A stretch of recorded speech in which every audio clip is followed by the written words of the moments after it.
जिस पतिव्रता नारी के आगे स्वयं मृत्यु के देवता यमराज को भी झुकना पड़ा, जिस स्त्री ने अपने तप, प्रेम और अटूट विश्वास से अपने पति को मृत्यु के मुख से वापस ले लिया, आज उसी महान सती माता सावित्री की अमर कथा हम सुनने जा रहे हैं।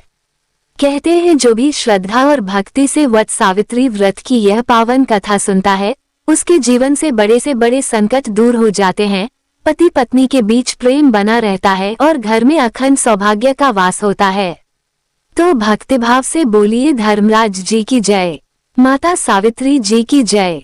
प्राचीन समय की बात है। मध्य देश में अश्वपति नाम के एक प्रतापी और धर्मात्मा राजा राज्य करते थे। उनका राज्य धन धान्य, सुख समृद्धि और वैभव से भरा हुआ था। प्रजा भी अपने राजा से अत्यंत प्रेम करती थी। राज्य में चारों ओर खुशहाली थी, लेकिन इतने वैभव के बाद भी राजा अश्वपति के हृदय में एक ऐसा दुख था जो उन्हें दिन रात भीतर ही भीतर तोड़ता रहता था। राजा की कोई संतान नहीं थी।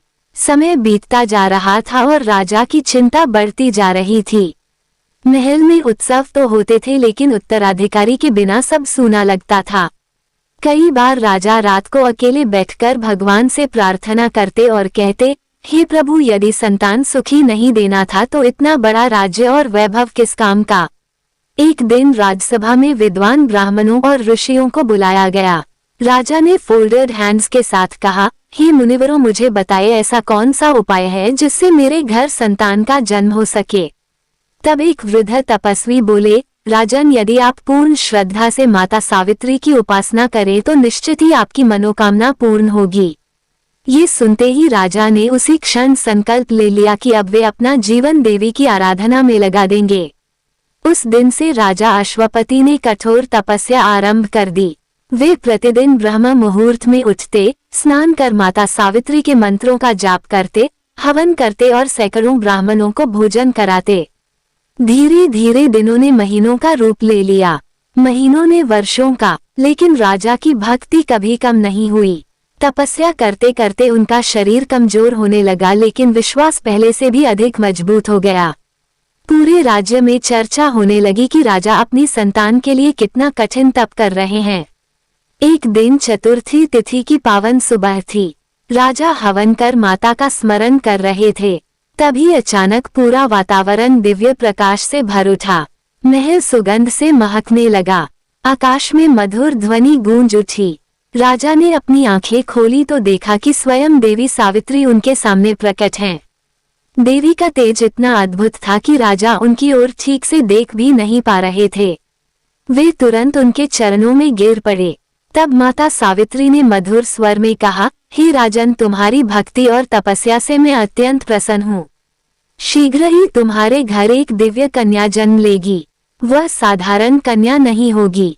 उसका तेज तीनों लोकों में प्रसिद्ध होगा और उसका नाम युगों युगों तक लिया जाएगा। इतना कहकर देवी अंतर ध्यान हो गईं। राजा अश्वपति की आंखों से आनंद के आंसू बहने लगे। वे दौड़ते हुए महल में पहुंचे और रानी मालती को सारी बात बताई। पूरे राज्य में उत्सव मनाया जाने लगा। कुछ समय बाद रानी ने एक अत्यंत सुंदर कन्या को जन्म दिया। जैसे ही वह कन्या जन्मी, महल में एक अद्भुत प्रकाश फैल गया। सभी ब्राह्मण और ज्योतिषी उस बालिका को देखकर आश्चर्यचकित रह गए। उसके मुख पर ऐसा दिव्य तेज था मानो स्वयं देवी धरती पर अवतरित हुई हो। राजा ने प्रेम से उस कन्या को अपनी गोद में उठाया और कहा, ये पुत्री हमें माता सावित्री के आशीर्वाद से प्राप्त हुई है, इसलिए इसका नाम भी सावित्री ही होगा। उस दिन पूरे राज्य में दान पुण्य किया गया। गरीबों को भोजन कराया गया। मंदिरों में दीप जलाए गए। हर ओर आनंद ही आनंद था। धीरे धीरे राजकुमारी सावित्री बड़ी होने लगी। जैसे जैसे उसकी आयु बढ़ती गई, वैसे वैसे उसका रूप, तेज और गुण भी बढ़ते गए। वो केवल रूपवती ही नहीं बल्कि अत्यंत विनम्र, धर्मपरायण और बुद्धिमान भी थी। महल की दासियां तक कहती थीं कि ऐसी कन्या पृथ्वी पर कभी कभी ही जन्म लेती है। सावित्री को वेद, शास्त्र, धर्म और नीति की शिक्षा दी गई, लेकिन उसके मन में कभी अभिमान नहीं आया। वो रोज सुबह उठकर सबसे पहले मंदिर जाती, भगवान की पूजा करती और फिर माता पिता के चरण स्पर्श करती। उसकी मधुर वाणी सुनकर हर किसी का मन प्रसन्न हो जाता था। समय बीतता गया और देखते ही देखते राजकुमारी सावित्री विवाह योग्य हो गई। अब राजा अश्वपति को अपनी पुत्री के विवाह की चिंता सताने लगी। दूर दूर के राज्यों से बड़े बड़े राजकुमारों के विवाह प्रस्ताव आने लगे। कोई अपनी वीरता का गुणगान करता, कोई अपने राज्य के वैभव का।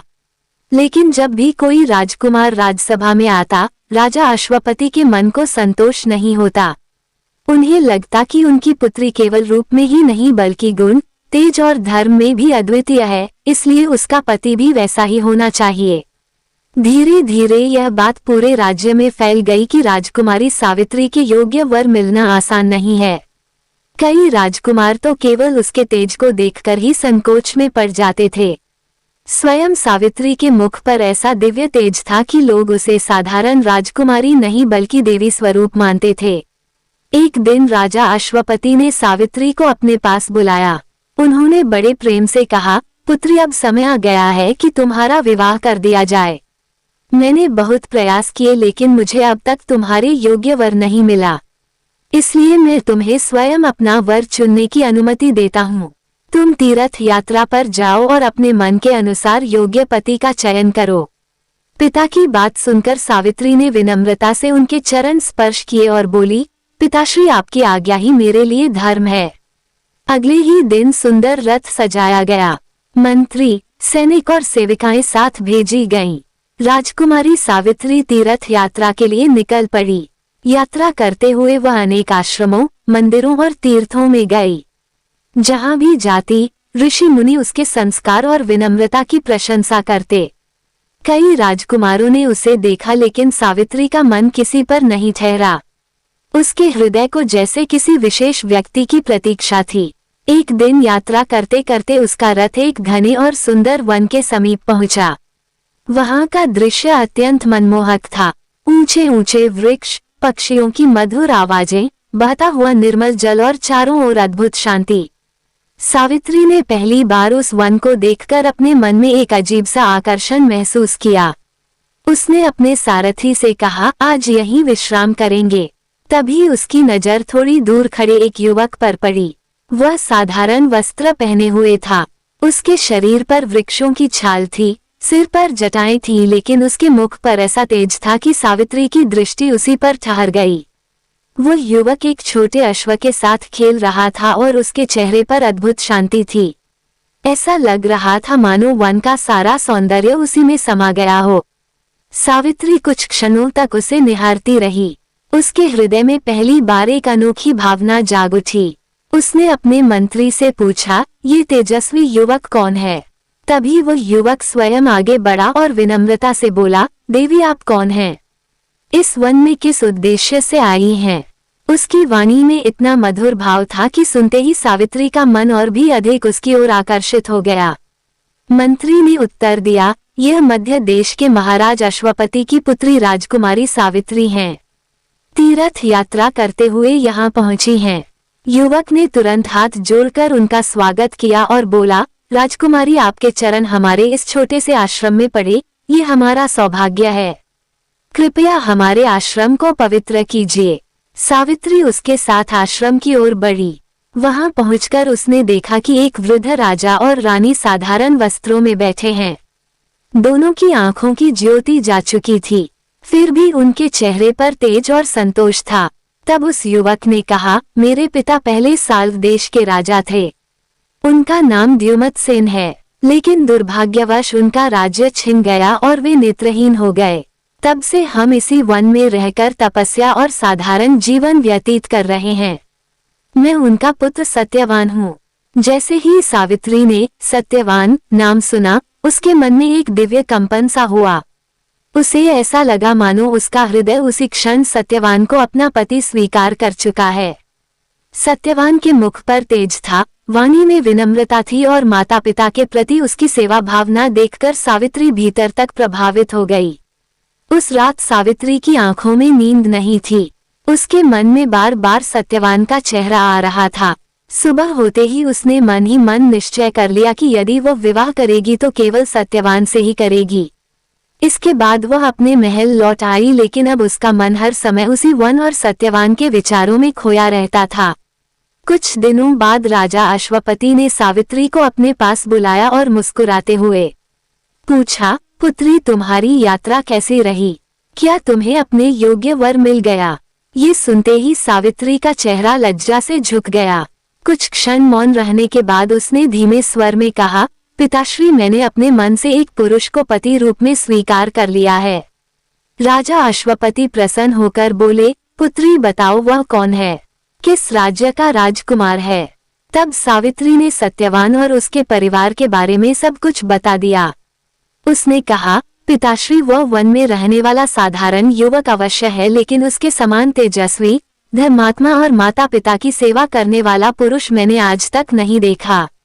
उसके मुख पर सत्य का तेज है, इसलिए मैंने उसे अपने मन से पति मान लिया है।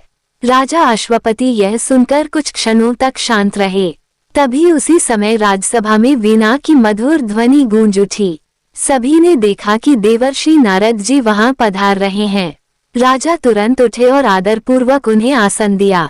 कुछ देर बाद राजा ने मुस्कुराकर कहा, देवर्षि मेरी पुत्री ने अपने लिए वर का चयन कर लिया है।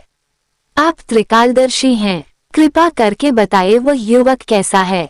देवर्षि नारद जी ने ध्यान लगाया और कुछ क्षण बाद बोले, राजन सत्यवान जैसा तेजस्वी, धर्मात्मा, विनम्र और वीर युवक संसार में दुर्लभ है। वह सत्यवादी है, माता पिता का भक्त है और हर गुण में श्रेष्ठ है। ये सुनते ही राजा और रानी प्रसन्न हो उठे, लेकिन अगले ही क्षण नारद जी का चेहरा गंभीर हो गया। उन्होंने गहरी सांस लेते हुए कहा, राजन सत्यवान में सभी गुण हैं, लेकिन उसमें एक बहुत बड़ा दोष भी है। उसकी आयु अत्यंत अल्प है। आज से ठीक 1 वर्ष बाद उसकी मृत्यु निश्चित है। जैसे ही ये शब्द राजसभा में गूंजे, वहां सन्नाटा छा गया। रानी मालती की आंखों से आंसू बहने लगे। राजा अश्वपति का चेहरा उतर गया। उन्होंने घबराकर कहा, देवर्षि क्या इसका कोई उपाय नहीं? क्या मेरी पुत्री का सुहाग केवल 1 वर्ष का ही है? नारद जी बोले, राजन यह विधि का लिखा हुआ है, इसे टालना अत्यंत कठिन है। राजा तुरंत सावित्री की ओर मुड़े और बोले, पुत्री अभी भी समय है, तुम किसी और योग्य राजकुमार का चयन कर लो। संसार में वरों की कमी नहीं है। मैं तुम्हें जीवन भर दुखी नहीं देख सकता। लेकिन सावित्री शांत खड़ी रही। उसके चेहरे पर भय नहीं बल्कि अद्भुत दृढ़ता थी। उसने धीरे से कहा, पिताश्री कन्या केवल एक बार ही अपने मन से पति चुनती है। मैंने सत्यवान को अपने हृदय से पति स्वीकार कर लिया है। अब चाहे उनका जीवन 1 वर्ष का हो या 1 दिन का, मैं उन्हीं की पत्नी बनूंगी। राजा ने फिर समझाया, पुत्री सोचो, विवाह के 1 वर्ष बाद यदि सत्यवान की मृत्यु हो गई तो तुम्हारा जीवन दुखों से भर जाएगा। तब सावित्री ने दृढ़ स्वर में कहा, पिताश्री पति का साथ समय देखकर नहीं चुना जाता। सच्चा धर्म सुख और दुख दोनों में साथ निभाना सिखाता है। यदि मृत्यु भी सामने खड़ी हो तब भी पतिव्रता स्त्री अपने पति का साथ नहीं छोड़ती। आपने ही तो मुझे अपना वर चुनने की स्वतंत्रता दी थी। अब यदि मैं अपने वचन से पीछे हट जाऊं तो यह मेरे धर्म और आपके संस्कार दोनों का अपमान होगा। सावित्री की बातें सुनकर पूरी सभा स्तब्ध रह गई। इतनी कम आयु में उसके भीतर इतना धैर्य और धर्म देखकर स्वयं देवर्षि नारद भी प्रसन्न हो उठे। उन्होंने मुस्कुराकर कहा, राजन आपकी पुत्री साधारण स्त्री नहीं है। इसका तेज और पतिव्रत धर्म युगों तक याद किया जाएगा। अब राजा अश्वपति समझ चुके थे कि सावित्री अपने निर्णय से पीछे नहीं हटेगी। भारी मन से उन्होंने विवाह की तैयारी आरंभ कर दी। कुछ समय बाद राजा और रानी स्वयं सावित्री को लेकर वन में द्युमतसेन के आश्रम पहुंचे। वहां अत्यंत सादगी के साथ सावित्री और सत्यवान का विवाह संपन्न हुआ। राजमहल में पली बड़ी राजकुमारी अब वन की साधारण कुटिया में रहने लगी। उसने कभी किसी सुख सुविधा की इच्छा नहीं की। सुबह होते ही वह सबसे पहले अपने अंधे सास ससुर के चरण स्पर्श करती, उनके लिए भोजन बनाती, आश्रम का सारा कार्य करती और फिर अपने पति सत्यवान के साथ वन में जाती। सत्यवान भी अपनी पत्नी के प्रेम, सेवा और विनम्रता को देखकर अत्यंत प्रसन्न रहते। धीरे धीरे पूरा आश्रम सावित्री के गुणों की प्रशंसा करने लगा। लेकिन सावित्री के मन के एक कोने में देवर्षि नारद की वह बात हर पल गूंजती रहती, आज से ठीक 1 वर्ष बाद सत्यवान की मृत्यु निश्चित है। दिन बीतते गए, ऋतुएं बदलती रहीं। कभी वर्षा की बूंदें वन को भिगो देती, कभी शीतल हवाएं कुटिया के बाहर बहती, कभी पक्षियों की मधुर आवाजों से पूरा आश्रम गूंज उठता। लेकिन सावित्री के हृदय में हर बीतते दिन के साथ एक अदृश्य भय बढ़ता जा रहा था। बाहर से वह हमेशा मुस्कुराती रहती, अपने पति और सास ससुर की सेवा करती, लेकिन भीतर ही भीतर हर दिन गिन रही थी। उसे याद था कि सत्यवान की आयु अब धीरे धीरे समाप्ति की ओर बढ़ रही है। सत्यवान अपनी पत्नी के प्रेम और सेवा से अत्यंत प्रसन्न रहते। वे अक्सर कहते, देवी तुम्हारे आने के बाद यह वन भी मुझे स्वर्ग के समान लगने लगा है। पहले ये जीवन केवल कर्तव्य था, लेकिन अब इसमें आनंद आ गया है। ये सुनकर सावित्री मुस्कुरा तो देती, लेकिन उसके हृदय में एक टीस उठती। वो मन ही मन सोचती, हे प्रभु, क्या ये सुख मुझसे छिन जाएगा। धीरे धीरे वह अंतिम समय भी निकट आने लगा जिसकी भविष्यवाणी देवर्षि नारद ने की थी। अब केवल 4 दिन शेष थे। सावित्री का मन अत्यंत व्याकुल रहने लगा। उसने निश्चय किया कि अब वह अपने पति की रक्षा के लिए कठोर व्रत और तप करेगी। एक सुबह उसने अपने सास ससुर के चरणों में प्रणाम किया और बोली, पिताश्री, माताश्री, मैं 3 दिन का कठोर व्रत करना चाहती हूँ।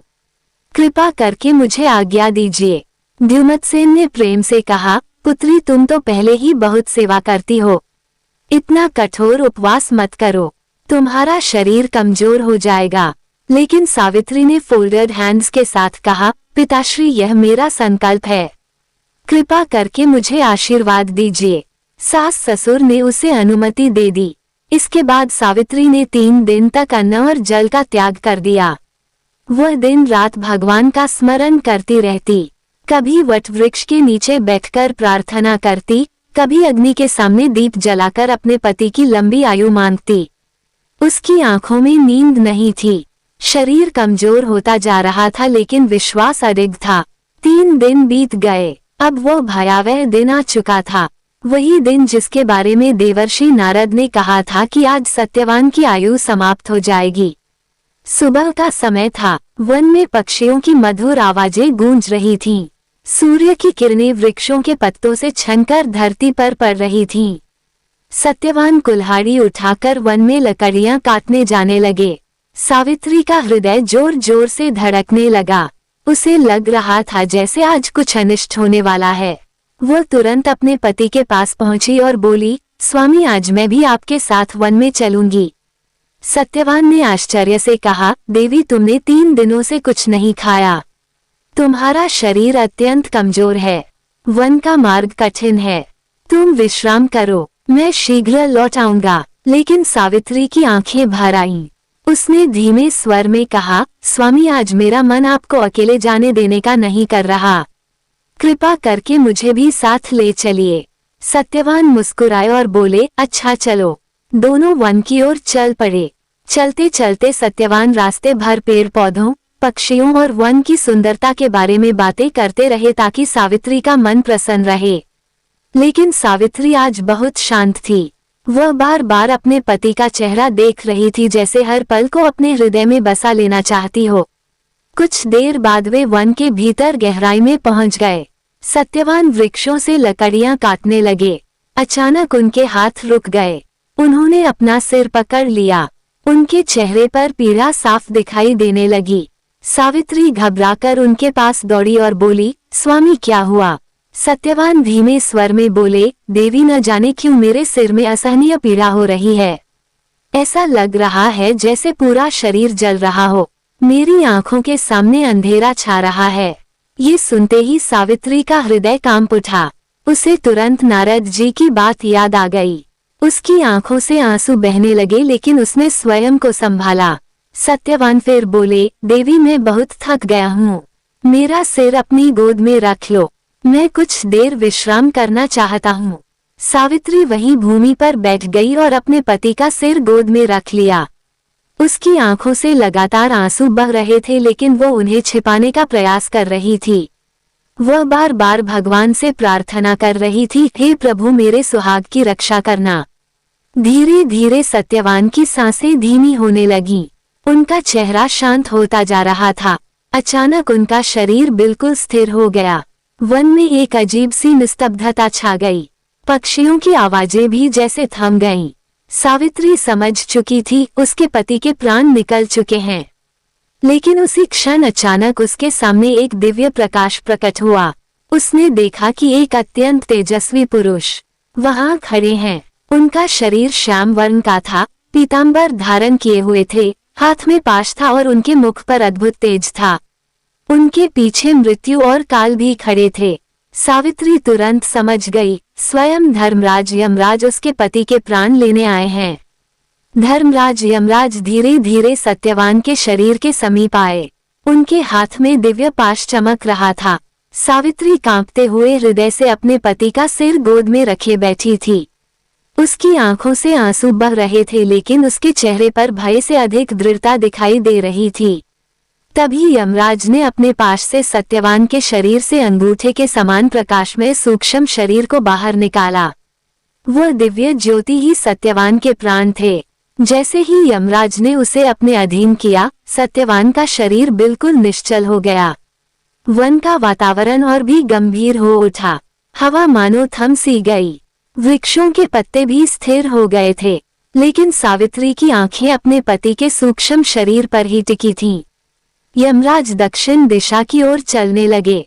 तभी सावित्री ने धीरे से सत्यवान का सिर भूमि पर रखा और स्वयं भी उनके पीछे चल पड़ी। कुछ दूर चलने के बाद यमराज ने पीछे मुड़कर देखा। वे बोले, देवी अब लौट जाओ, तुम्हारा धर्म यहीं तक था। तुम्हारे पति की आयु पूर्ण हो चुकी है, अब उनके पीछे चलना उचित नहीं। सावित्री ने फोल्डेड हैंड्स के साथ अत्यंत विनम्र स्वर में कहा, हे धर्मराज, जहाँ तक मेरे पति जाएंगे वहां तक जाना ही एक पतिव्रता स्त्री का धर्म है। पति ही स्त्री का स्वर्ग होता है, वही उसका जीवन होता है। मैं अपने प्राणनाथ को अकेले कैसे जाने दूं? यमराज कुछ क्षणों तक उसे देखते रहे। उन्होंने अपने जीवन में अनेक स्त्रियों का विलाप देखा था, लेकिन ऐसा धैर्य, ऐसा धर्म और ऐसा प्रेम उन्होंने बहुत कम देखा था। वे बोले, देवी, तुम्हारे वचन धर्म से भरे हुए हैं।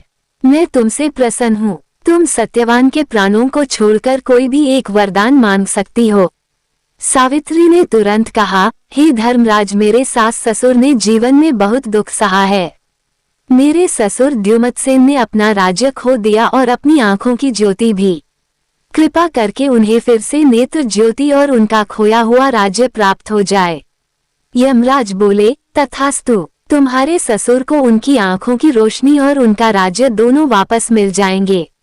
अब तुम लौट जाओ। लेकिन सावित्री वहीं नहीं रुकी। वो फिर भी यमराज के पीछे पीछे चलती रही। कुछ दूर जाने के बाद यमराज ने फिर पीछे मुड़कर देखा। वे बोले, देवी, तुम अभी तक मेरे पीछे क्यों चली आ रही हो? तुम्हारा शरीर थक जाएगा, लौट जाओ। सावित्री ने शांत स्वर में कहा, हे धर्मराज, सत्पुरुषों की संगति कभी व्यर्थ नहीं जाती। आपके जैसे धर्मस्वरूप देवता के साथ चलना मेरे लिए सौभाग्य की बात है। सज्जनों का साथ मनुष्य के जीवन से अंधकार दूर कर देता है। इसलिए आपके पीछे चलते हुए मुझे कोई कष्ट नहीं हो रहा।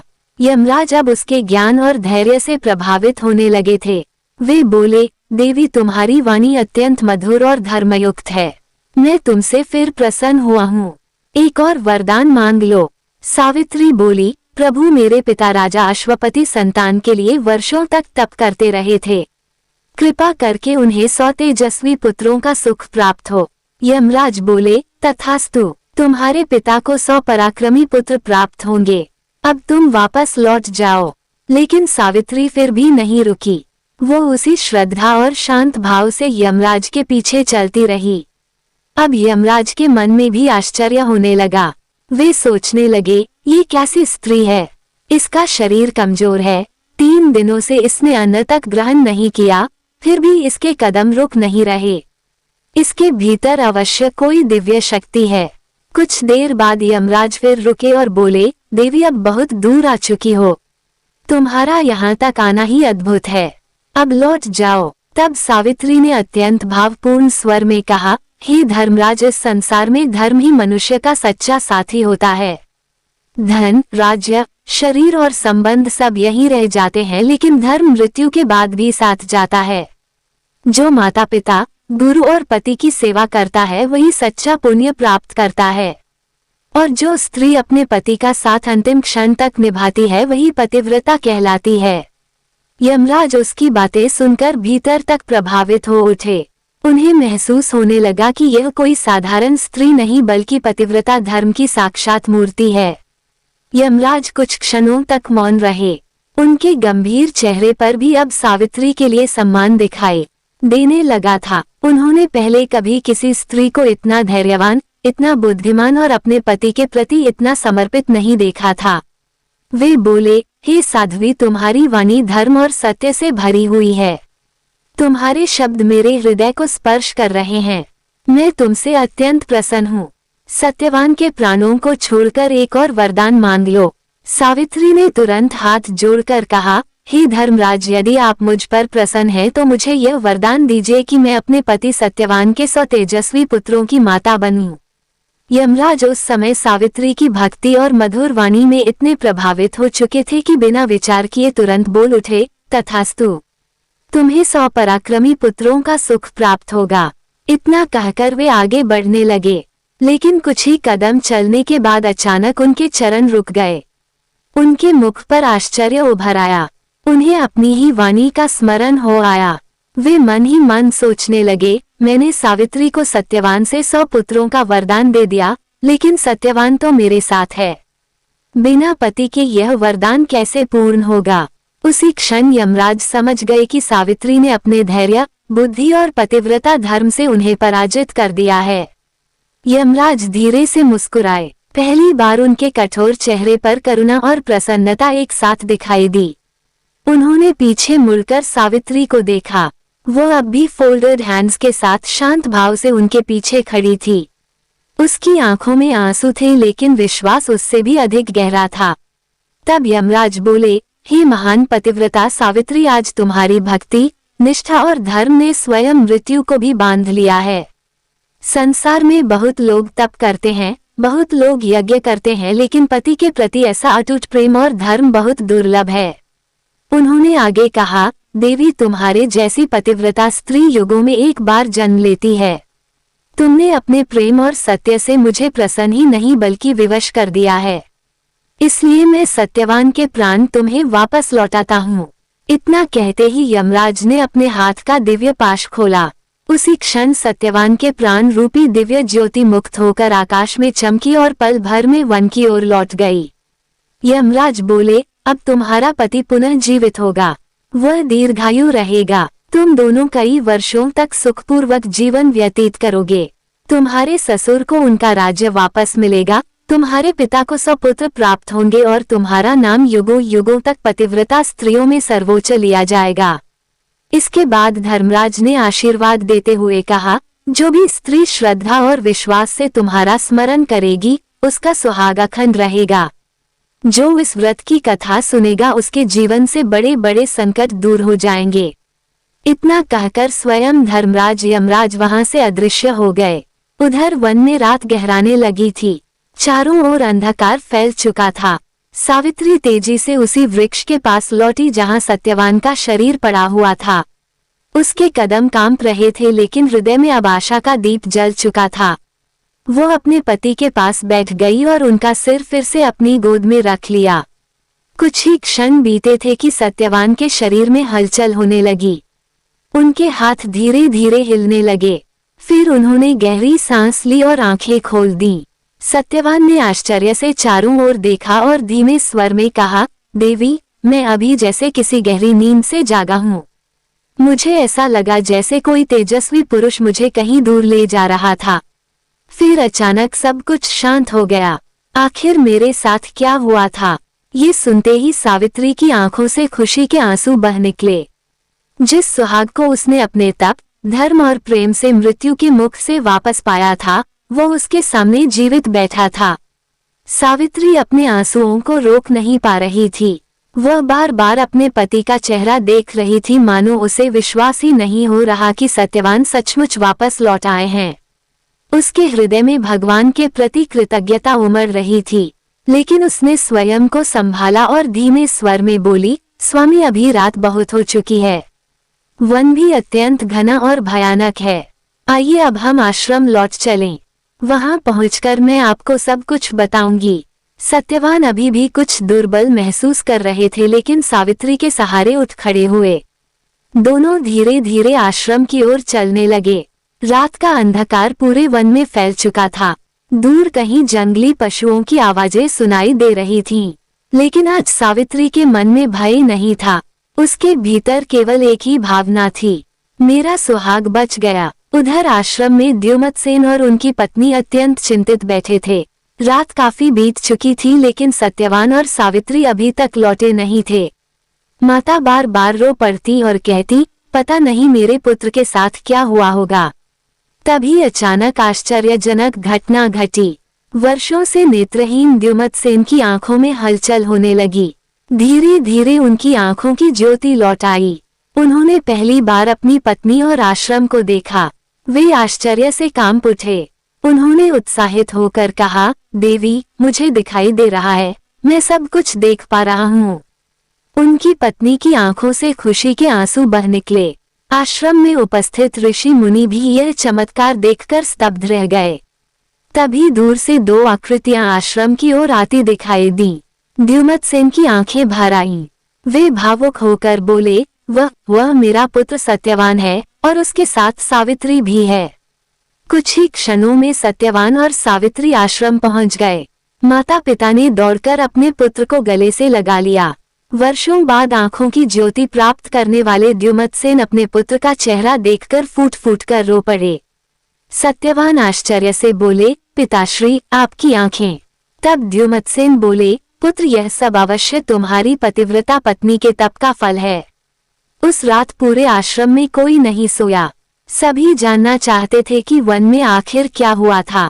तब सावित्री ने शांत स्वर में यमराज के साथ हुई पूरी घटना सुनाई। जब उसने बताया कि किस प्रकार वह स्वयं धर्मराज के पीछे पीछे गई, किस प्रकार उसने अपने पतिव्रता धर्म और बुद्धि से उन्हें प्रसन्न किया और अंत में सत्यवान के प्राण वापस ले आई, तब वहां उपस्थित सभी ऋषि और मुनि आश्चर्य में डूब गए। एक वृद्ध ऋषि भावुक होकर बोले, धन्य है ऐसी पतिव्रता नारी। आज हमने अपनी आंखों से देख लिया कि सच्चे धर्म और पतिव्रत की शक्ति के आगे स्वयं मृत्यु भी हार जाती है। उसी रात एक और शुभ समाचार आया। कुछ सैनिक वन में द्युमतसेन को खोजते हुए आश्रम पहुंचे। उन्होंने आकर कहा, महाराज, जिसने आपका राज्य छीना था उसका अंत हो चुका है। अब सारी प्रजा आपको पुनः अपना राजा बनाना चाहती है। कृपा करके लौट चलिए। ये सुनते ही सभी समझ गए कि यह भी यमराज के वरदान का ही फल है। अगली सुबह पूरा आश्रम आनंद से भर उठा। वर्षों बाद द्युमतसेन अपने परिवार के साथ पुनः अपने राज्य लौटे। प्रजा ने उनका भव्य स्वागत किया। पूरे नगर में उत्सव मनाया गया। हर ओर केवल एक ही चर्चा थी, राजकुमारी सावित्री ने अपने पतिव्रत धर्म से मृत्यु को भी पराजित कर दिया। राज्य में लौटने के बाद द्युमतसेन का फिर से राजतिलक किया गया। पूरे नगर को फूलों और दीपों से सजाया गया। प्रजा अपने पुराने धर्मात्मा राजा को वापस पाकर आनंद से झूम उठी। हर ओर शंख और नगाड़ों की ध्वनि गूंज रही थी। लेकिन उस दिन सबसे अधिक सम्मान जिस व्यक्ति को मिल रहा था, वह थी पतिव्रता सावित्री। लोग उन्हें साधारण रानी नहीं बल्कि देवी स्वरूप मानने लगे थे। महल की स्त्रियां जब सावित्री को देखती तो भावुक होकर कहती, यही वह महान नारी है जिसने अपने प्रेम और धर्म से मृत्यु को भी झुका दिया। ऋषि मुनि दूर दूर से आने लगे और सावित्री के पतिव्रत धर्म की महिमा का वर्णन करने लगे। उधर यमराज के वरदान के अनुसार राजा अश्वपति को भी समय आने पर 100 पराक्रमी पुत्रों की प्राप्ति हुई। पूरा राज्य आनंद से भर उठा। राजा अश्वपति बार बार अपनी पुत्री को याद कर भगवान को धन्यवाद देते और कहते, धन्य है मेरी पुत्री जिसने हमारे कुल का गौरव बढ़ा दिया। समय धीरे धीरे आगे बढ़ता गया। सत्यवान और सावित्री ने धर्मपूर्वक राज्य किया। दोनों के बीच प्रेम पहले से भी अधिक गहरा हो गया था। सत्यवान जब भी सावित्री की ओर देखते तो उनकी आंखें भर आती। उन्हें याद आ जाता कि यही वह स्त्री है जिसने अपने तप और अटूट विश्वास से उन्हें मृत्यु के मुख से वापस लौटाया था। कुछ वर्षों बाद सावित्री ने तेजस्वी पुत्रों को जन्म दिया। पूरा राजवंश खुशियों से भर उठा। लोग कहते थे कि ये सब उस पतिव्रता धर्म का फल है जिसने स्वयं धर्मराज को भी प्रसन्न कर दिया। सावित्री कभी अपने जीवन के उस कठिन दिन को नहीं भूली। वो हमेशा स्त्रियों को यही शिक्षा देती कि सच्चा प्रेम केवल सुख में साथ निभाना नहीं होता। सच्चा धर्म वही है जो दुख, संकट और मृत्यु के सामने भी अडिग रहे। धीरे धीरे माता सावित्री की महिमा चारों दिशाओं में फैलने लगी। सुहागिन स्त्रियां उन्हें अखंड सौभाग्य की देवी मानकर पूजने लगीं। वट वृक्ष के नीचे बैठकर स्त्रियां उनकी कथा सुनती और अपने पति की लंबी आयु की प्रार्थना करती। मत्स्य भगवान कहते हैं, हे राजन, जो स्त्री श्रद्धा और विश्वास से वट सावित्री व्रत करती है, वट वृक्ष की पूजा करती है और इस पवित्र कथा को सुनती या सुनाती है, उसके जीवन से बड़े संकट दूर हो जाते हैं। उसके पति की आयु लंबी होती है और घर में सुख, शांति तथा समृद्धि बनी रहती है। जो मनुष्य इस कथा का श्रद्धा से श्रवण करता है, उसे यम भय नहीं सताता। उसके पाप नष्ट हो जाते हैं और जीवन में धर्म, सुख तथा सौभाग्य का वास होता है। इसलिए इस पावन दिन पर पति पत्नी को एक दूसरे का सम्मान करना चाहिए, माता पिता और गुरुजनों की सेवा करनी चाहिए और सच्चे मन से भगवान का स्मरण करना चाहिए। क्योंकि जहाँ धर्म, प्रेम और नारी का सम्मान होता है, वहीं राज्य में लौटने के बाद द्युमत्सेन का फिर से राजतिलक किया गया। पूरे नगर को फूलों और दीपों से सजाया गया। प्रजा अपने पुराने धर्मात्मा राजा को वापस पाकर आनंद से झूम उठी। हर ओर शंख और नगाड़ों की ध्वनि गूंज रही थी। लेकिन उस दिन सबसे अधिक सम्मान जिस व्यक्ति को मिल रहा था, वह थी पतिव्रता सावित्री। लोग उन्हें साधारण रानी नहीं बल्कि देवी स्वरूप मानने लगे थे। महल की स्त्रियां जब सावित्री को देखती तो भावुक होकर कहती, यही वह महान नारी है जिसने अपने प्रेम और धर्म से मृत्यु को भी झुका दिया। ऋषि मुनि दूर दूर से आने लगे और सावित्री के पतिव्रत धर्म की महिमा का वर्णन करने लगे। उधर यमराज के वरदान के अनुसार राजा अश्वपति को भी समय आने पर 100 पराक्रमी पुत्रों की प्राप्ति हुई। पूरा राज्य आनंद से भर उठा। राजा अश्वपति बार बार अपनी पुत्री को याद कर भगवान को धन्यवाद देते और कहते, धन्य है मेरी पुत्री जिसने हमारे कुल का गौरव बढ़ा दिया। समय धीरे धीरे आगे बढ़ता गया। सत्यवान और सावित्री ने धर्मपूर्वक राज्य किया। दोनों के बीच प्रेम पहले से भी अधिक गहरा हो गया था। सत्यवान जब भी सावित्री की ओर देखते तो उनकी आंखें भर आती। उन्हें याद आ जाता कि यही वह स्त्री है जिसने अपने तप और अटूट विश्वास से उन्हें मृत्यु के मुख से वापस लौटाया था। कुछ वर्षों बाद सावित्री ने तेजस्वी पुत्रों को जन्म दिया। पूरा राजवंश खुशियों से भर उठा। लोग कहते थे कि ये सब उस पतिव्रता धर्म का फल है जिसने स्वयं धर्मराज को भी प्रसन्न कर दिया। सावित्री कभी अपने जीवन के उस कठिन दिन को नहीं भूली। वो हमेशा स्त्रियों को यही शिक्षा देती कि सच्चा प्रेम केवल सुख में साथ निभाना नहीं होता। सच्चा धर्म वही है जो दुख, संकट और मृत्यु के सामने भी अडिग रहे। धीरे धीरे माता सावित्री की महिमा चारों दिशाओं में फैलने लगी। सुहागिन स्त्रियां उन्हें अखंड सौभाग्य की देवी मानकर पूजने लगीं। वट वृक्ष के नीचे बैठकर स्त्रियां उनकी कथा सुनती और अपने पति की लंबी आयु की प्रार्थना करती। मत्स्य भगवान कहते हैं, हे राजन, जो स्त्री श्रद्धा और विश्वास से वट सावित्री व्रत करती है, वट वृक्ष की पूजा करती है और इस पवित्र कथा को सुनती या सुनाती है, उसके जीवन से बड़े संकट दूर हो जाते हैं। उसके पति की आयु लंबी होती है और घर में सुख, शांति तथा समृद्धि बनी रहती है। जो मनुष्य इस कथा का श्रद्धा से श्रवण करता है, उसे यम भय नहीं सताता। उसके पाप नष्ट हो जाते हैं और जीवन में धर्म, सुख तथा सौभाग्य का वास होता है। इसलिए इस पावन दिन पर पति पत्नी को एक दूसरे का सम्मान करना चाहिए, माता पिता और गुरुजनों की सेवा करनी चाहिए और सच्चे मन से भगवान का स्मरण करना चाहिए। क्योंकि जहाँ धर्म, प्रेम और नारी का सम्मान होता है, वहीं स्वयं देवी देवताओं का वास होता है। तो भक्तों, यदि आपने भी श्रद्धा और भक्ति से वट सावित्री व्रत की ये दिव्य कथा सुनी है तो मन ही मन माता सावित्री से अपने परिवार की सुख, शांति और अखंड सौभाग्य की प्रार्थना अवश्य कीजिए। सभी प्रेम से बोलिए, माता सावित्री जी की जय, धर्मराज जी की जय, सत्यवान जी की जय, वट वृक्ष महाराज की जय, हर हर महादेव कीजिए। सभी प्रेम से बोलिए, माता सावित्री जी की जय, धर्मराज जी की जय, सत्यवान जी की जय। वट वृक्ष महाराज की जय। हर हर महादेव। कथा समाप्त होने के बाद भी ऋषि मुनियों के मन में माता सावित्री के प्रति अपार श्रद्धा उमड़ रही थी। आश्रम में बैठे सभी तपस्वी बार बार यही कह रहे थे कि संसार में धन, बल और वैभव से बड़ा यदि कोई बल है तो वह है एक पतिव्रता स्त्री का तप और उसका सच्चा प्रेम। उसी समय एक वृद्ध ऋषि ने सभा में बैठे लोगों से कहा, हे मुनिवरों, आज हमने अपनी आंखों से देख लिया कि धर्म कभी हारता नहीं। जिसने अपने जीवन में सत्य, सेवा और श्रद्धा को अपनाया, स्वयं देवता भी उसकी रक्षा करते हैं। तब वहां बैठे एक युवा शिष्य ने विनम्रता से पूछा, गुरुदेव, क्या वास्तव में वट सावित्री व्रत करने से इतना बड़ा फल प्राप्त होता है? क्या केवल कथा सुनने मात्र से भी मनुष्य के जीवन के संकट दूर हो सकते हैं? वृद्ध ऋषि मुस्कुराए और बोले, पुत्र, यह कोई साधारण व्रत नहीं है। यह व्रत नारी के विश्वास, धैर्य और समर्पण का प्रतीक है।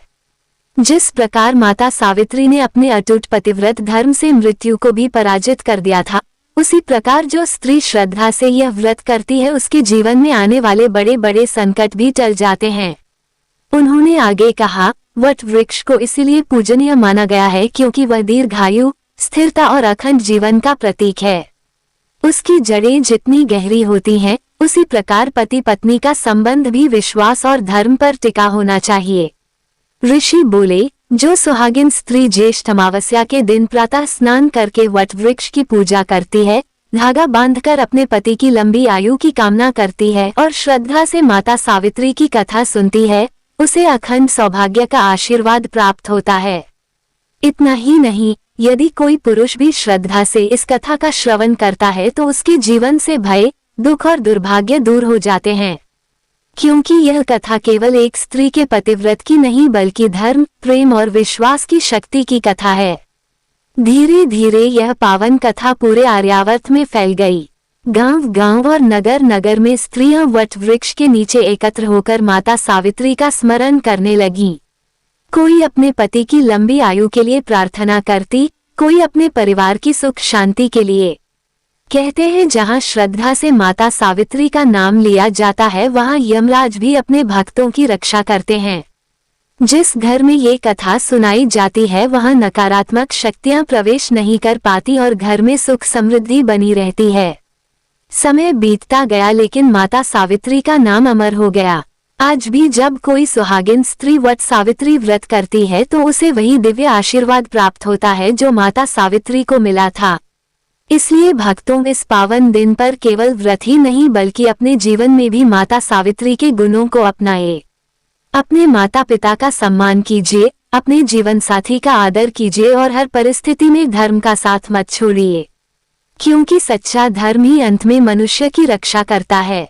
यदि आपने श्रद्धा और भक्ति से यह कथा सुनी है तो कमेंट में जय माता सावित्री अवश्य लिखिए और मन ही मन अपने परिवार की सुख शांति की प्रार्थना कीजिए। सभी प्रेम से बोलिए माता सावित्री जी की जय, धर्मराज जी की जय, सत्यवान जी की जय। हर हर महादेव।